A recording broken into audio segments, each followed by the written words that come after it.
Hey everyone, today we're going to be talking about Kant's What is Enlightenment essay.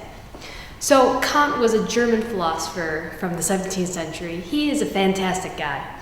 Basically, he is writing to answer a question given out by Berlin Monthly, which was a publication that was highly read back in the day.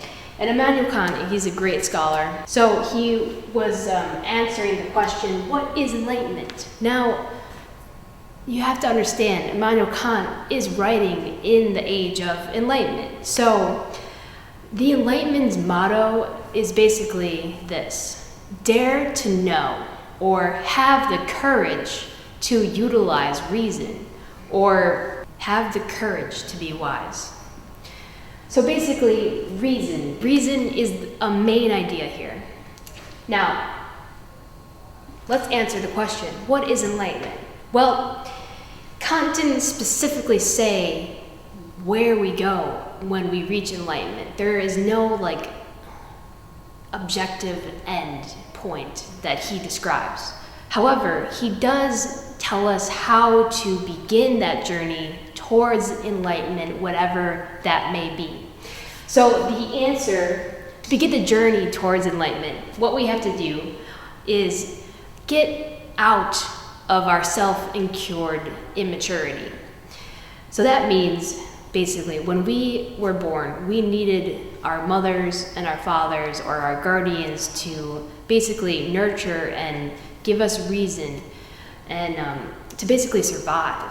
So as we become children and as we transition into teenage years, we are still pretty dependent on our parents. So throughout that time, which is 16, 18 years, we are completely dependent on the other. So basically, we get this self-incurred immaturity because we are not able to take care of ourselves.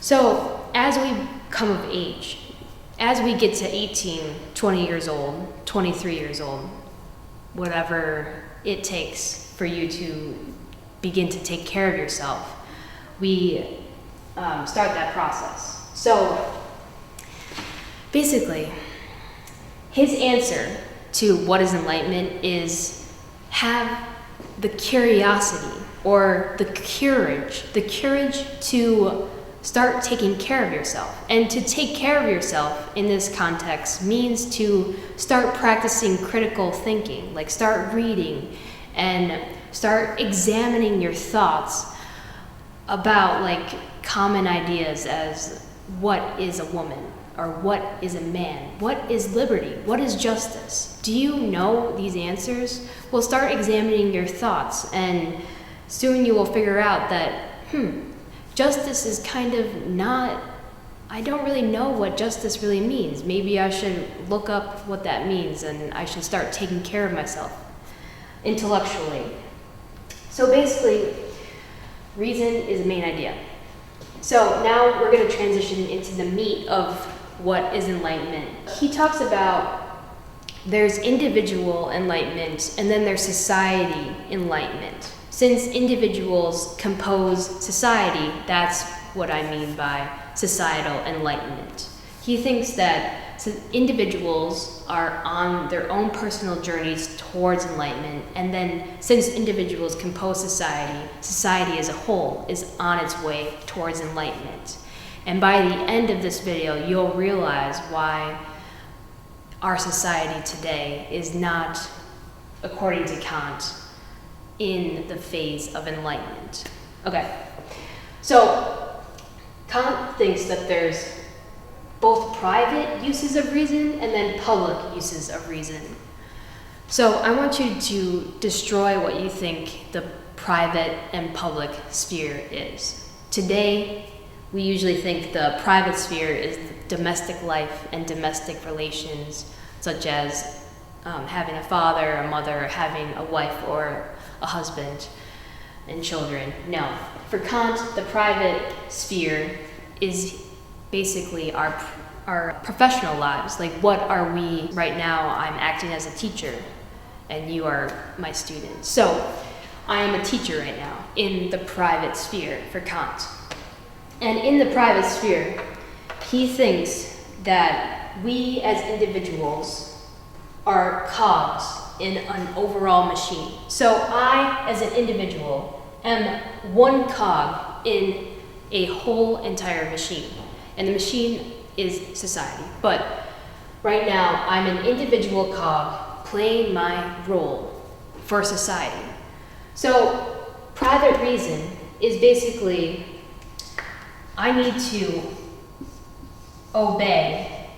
I need to obey and fulfill my role in society. I need to be the great teacher and provide you with reason. It's basically my duty to serve you and teach you.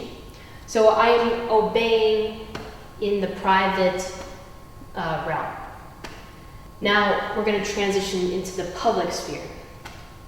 The public sphere for Kant is basically, I, as an individual, am able to practice freely my reason to the public.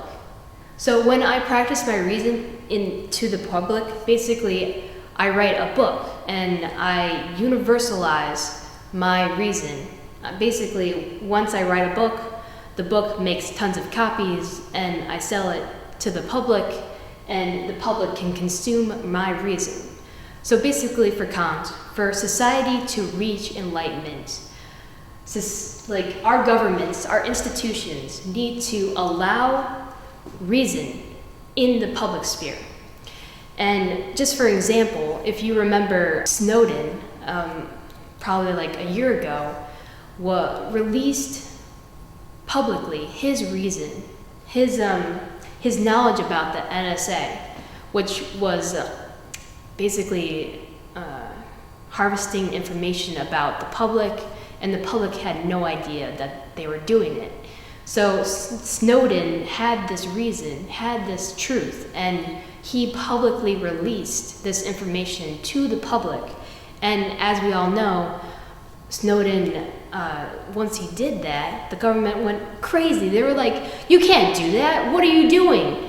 And this is the United States government. So the United States government was looking for Snowden, and they wanted to arrest him for freely exercising his reason into the public sphere. So this is why current society is not, in Kant's term, it hasn't reached enlightenment, because our political systems doesn't allow reason to be freely exercised.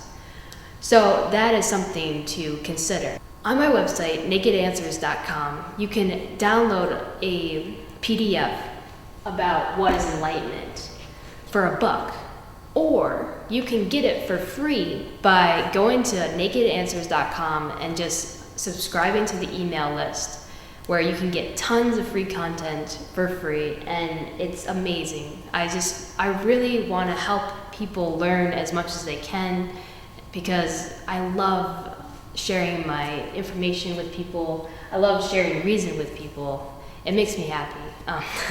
So that's my service to you. I hope that you have a wonderful day. Thanks so much for listening. This is Helen. Look forward to seeing you again.